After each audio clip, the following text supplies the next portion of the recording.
இப்பொழுது பார்த்து கொண்டிருப்பது தாழை மரம். இதுதான் இஞ்சிமேடு பெரியமலை சிவன் ஆலயத்தினுடைய மரம் விருட்சம், தல விருட்சம். இந்த தல விருட்சம் எப்படி உருவானது என்பது மிக அற்புதமான ஒரு ஸ்டோரி இருக்குது. இந்த தாழை மரமானது சிவனுடைய அருளால் இங்கே தோன்றி இருக்கிறது.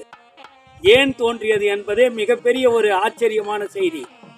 பிரம்மா விஷ்ணு தம்மில் யார் பெரியவர் என்று போட்டி போட்ட காலத்திலே சிவனிடம் முறையிட்டார்கள். சிவன் விண்ணுக்கும் மண்ணுக்குமாக நின்றார் அக்னி ரூபத்திலே.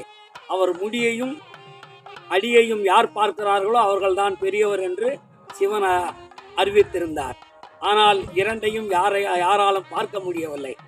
ஆனாலும் சிவபெருமான் தலையிலே அணிந்து கொண்டிருந்த தாழை மலரானது தவறி கீழ் நோக்கி வாழ பல ஆண்டுகளாக அது பூமியை நோக்கி வந்ததை பார்த்த பிரம்மா அதனோடு பேசி, எனக்கு பொய் சொல்லி நான் சிவனை பார்த்ததாக சொல், உனக்கு பல புண்ணியங்களை தருகிறேன் என்று கூற தாழையும் ஒத்துக்கொண்டது. அது பொய் சொன்னதாகவே பொருள்.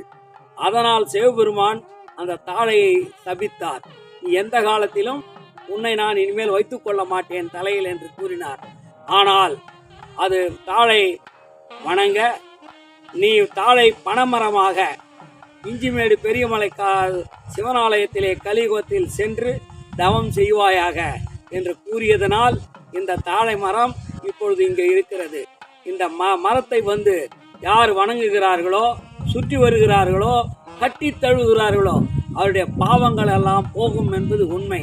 ஏனென்றால் அவர் பாவத்தின் சின்னமாக இருப்பதனால் அவர் பாவத்தை வெளியேற்றுகிறார், வேண்டுகிறவர்களுக்கு அருள் புரிகிறார் என்று பொருள்.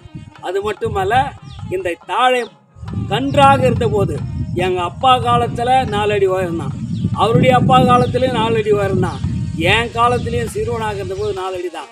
ஆனால் இந்த கோயிலை கட்டின பிறகு இன்று நீங்கள் பார்க்கிற அந்த 50 அடி உயரம் மிக பிரம்மாண்டமாக வளர்ந்திருக்குது என்று சொன்னால் சாக்ஷாத் சிவபெருமான் இந்த மலையிலே குடியிருக்கிறார் என்பது ஒன்றே அத்தாட்சி. அப்படிப்பட்ட அற்புதமான தலவிருட்சத்தை கொண்டிருக்கின்ற இந்த இஞ்சிமேடு பெரிய மலைக்கு வாருங்கள், வணங்குங்கள், பேரருள் பெறுங்கள். ஓ நமச்சிவாயா, ஓ நமச்சிவாயா, ஓ நமச்சிவாயா.